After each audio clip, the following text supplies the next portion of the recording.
Rate of change in slope.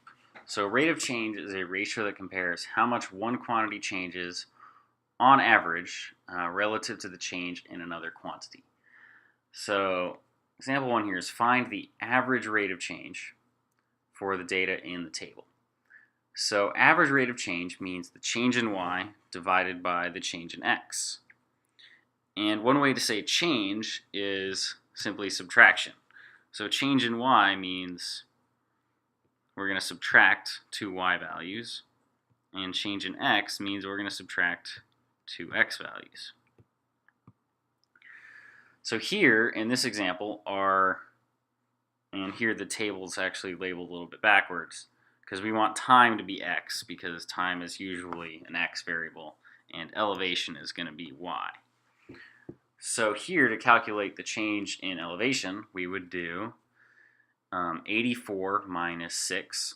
And notice when we say average rate of change, we want the average for the whole table. So rather than calculating each rate of change individually, like 26 minus 6 over 1, and then 45 minus 26 over 1, we can actually just calculate the entire thing at once, which means we only need to look at the last row and the first row. So by finding the rate of change between those 2 points, we find the average rate of change for the whole table. So here we do 84 minus 6 over 11 minus 7, which comes out to 78 degrees in 4 hours, or 19.5 degrees per hour. Notice the unit is important here.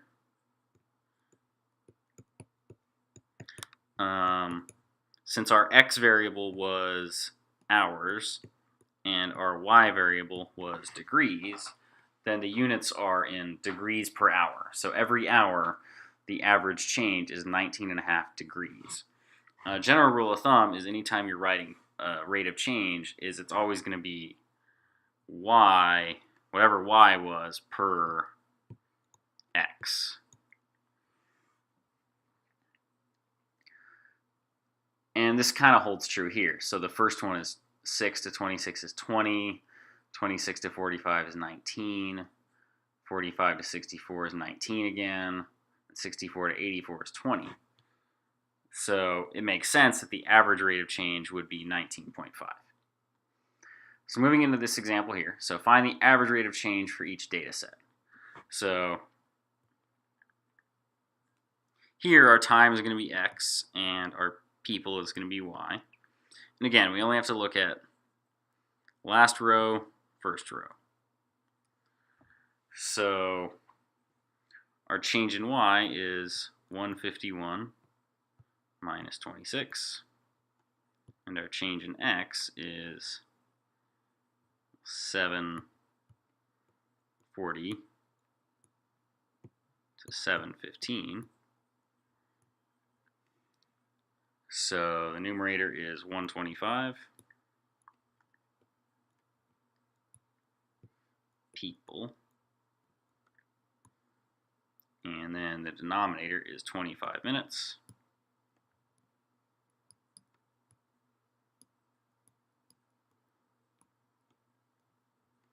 And this simplifies to 5 people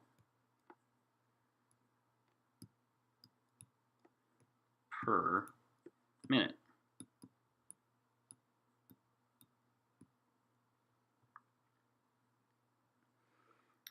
And then the next one, we have the altitude of a balloon.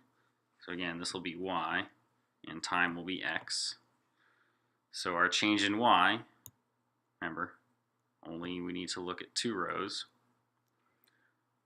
So we have 3,320 minus 520 divided by 23 minus 3, which is 2,800 meters for 20 minutes,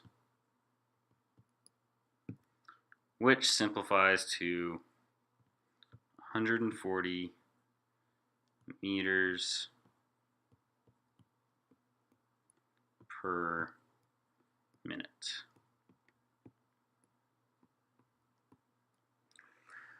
So when we calculate a rate of change, we're really finding the slope between these 2 points on the table. So the slope formula, which may look familiar, so for any points on a graph, the slope between those points is the same thing, the change in y divided by the change in x. And another way to say change in y is you just subtract the 2 y points and you subtract the 2 x points. So to determine the slope, aka the rate of change of this line, we need to find 2 points that it passes through exactly. And you have to be careful because we don't want to get points that it almost passes through. So, for instance, this point here, it looks like it passes through it, but it really doesn't. Whereas this one for sure, it's right on that. It's right on that point, so that even whole number point, and then it also passes through this one exactly. So since these points are both on the graph and we can see them, instead of subtracting, it's sometimes easier to just count. So change in y would be 1, 2, 3, 4. So this is a -4 because I went down. And then we go to the right. 1, 2, 3, 4, 5. So here our slope, and usually slope is referred to with the letter m.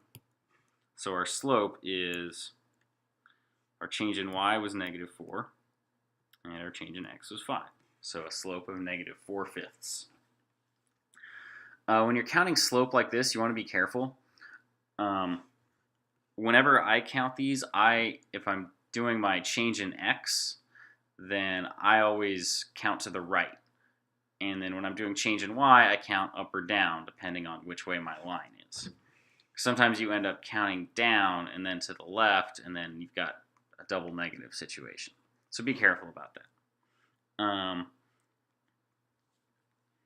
In this one, again, it's tough to see 2 points that it passes through exactly. This one's close, but not quite. This one's also close, but not quite. So the 2 points we're going to use are actually way down here, the point that it passes through at the very end, and then this one, which is 5, 5. And this point would be 0, -2. And again, since these are on a graph, let's just count. So we go up 1, 2, 3, 4, 5, 6, 7. So our change in y is 7. And then we go to the right. 1, 2, 3, 4, 5. So that means our slope here is 7/5. If we had, say, incorrectly used these 2 points, we would have thought the slope was 1/1, but we can see that pattern doesn't continue, so that one doesn't work. 7/5, it looks like it should continue because we don't pass through any other nice points here. So the next point on this line would be somewhere in this area. So these next 2 examples, we don't have graphs to go off of. We just have points. So in this case, it's probably faster to just use the slope formula. So let's label these. We have x1, y1. And this one can be x2, y2.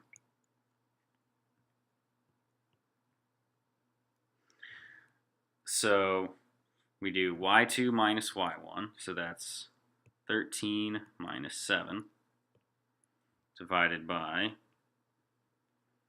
x2 minus x1. So that's 6 minus 4.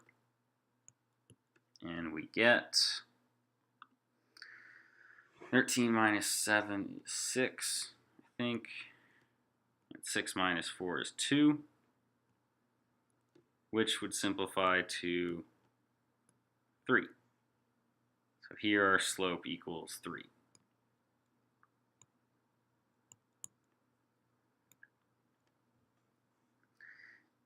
And in our last example here, so same idea. Good to be careful with negatives though. But again, x1, y1, x2, and y2. So we have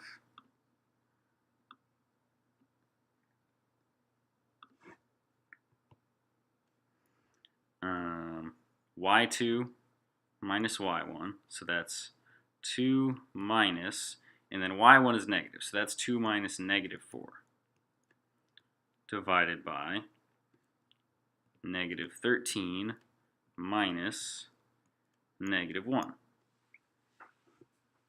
So 2 minus negative 4, remember, if you have two subtraction signs, then they become positives. So that's 2 plus 4, which is 6. And then negative 13 minus negative 1, again, two positive signs, or two negatives make a positive. So we have negative 13 plus 1, which makes negative 12. So here our slope is 6 over negative 12, which we could simplify to 1 over negative 2. And anytime you have a fraction, it doesn't matter where you put the negative sign. So there's only one negative sign, so it doesn't simplify out. If both were negative, then we'd have a positive. But rather than write the negative sign in the denominator, usually people will write it in front of the fraction. So this is a slope of negative a half. All right, that's it.